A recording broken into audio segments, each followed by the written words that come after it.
जब prime minister ने कहा कि इस मुल्क की फौज मेरे मैनिफेस्टो के साथ खड़ी है आज मेरे पे, उस वक्त तो अपोजिशन ने बड़ी तनकीद की थी। हम आज भी करेंगे। आज ये कह रहे हैं कि ये कर्जे भी सिपा सलार ला रहे हैं, ये गारंटी भी सिपा सलार दे रहे हैं, सी पैक की गारंटी भी सिपा सलार ला रहे हैं। तो आज ये खुद क्या कर रहे हैं, लेकिन मैं तो इसको इस ऑप्टिमिस्टिक अप्रोच के साथ ये कहूंगा कि हम अप्रिशिएट करते हैं। शुक्र है इन्होंने इदारों को मलाइन करना खत्म किया।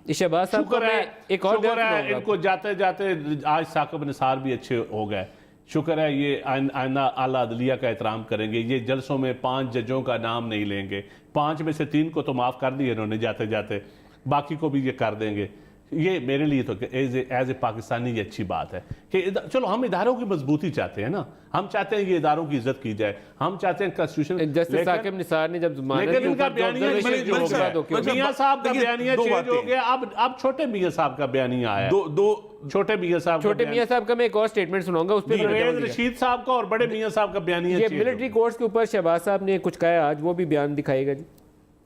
सिर्फ याद दिलाने के लिए कि ये PMLN की गवर्नमेंट थी, मियां नवाज शरीफ गवर्नमेंट, जिसने फौजी अदालतों के क़याम के लिए एक ये इनिशिएटिव लिया और उसका नतीजा ये है कि फौजी अदालतों की वजह से जहाँ पर ज़रब पर रद्दुल फसाद की वजह से जो दहशत गर्दी है उसके ऊपर बेपनाह उसका ख़ात्मा हुआ और बिल्कुल ना होने के बराबर है।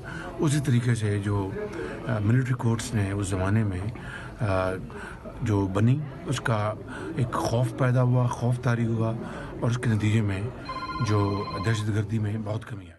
तो खुर्रम साहब काफ़ी नरमी और गुंजाइश पैदा कर ली। छोटे मियाँ साहब का खैर बयानिया पहले भी मुख्तलिफ था इस मामले में, लेकिन उन्होंने आज उसको और ज़्यादा रीअसर्ट किया। नहीं भाई साहब, जब हमने मिलिट्री कोर्ट्स की अमेंडमेंट पास की थी तो तब भी तो नरमी थी ना। नरमी ये थी कि हम सब ने मिलकर उस वक्त जब आर्मी पब्लिक स्कूल का वाक़या हुआ, मिलकर लड़ना था और उस मिल के जो बड़ी लड़ाई थी उसका एक हिस्सा मिलिट्री कोर्ट्स थे। अब ये फिर एक पॉलिटिकल जजमेंट होनी है, क्या हमें इनको आगे लेकर चलना है, किस इसी फॉर्म में लेकर चलना है जिसकी फॉर्म में हमने 4 साल पहले अप्रूव किया था, या इसमें कोई मजीद चेंजेस लेकर आने हैं, और उसके रिजल्ट्स भी हम देखना चाहेंगे कि उसके रिजल्ट्स क्या आए हैं। बयानिए में लगा नहीं आपको कि काफ़ी ज़्यादा नरमी है, मोहब्बत का इजहार हो रहा है? नहीं देखिए, एज ए सेड, अगर नरमी थी तो नरमी तो 2015 में थी ना।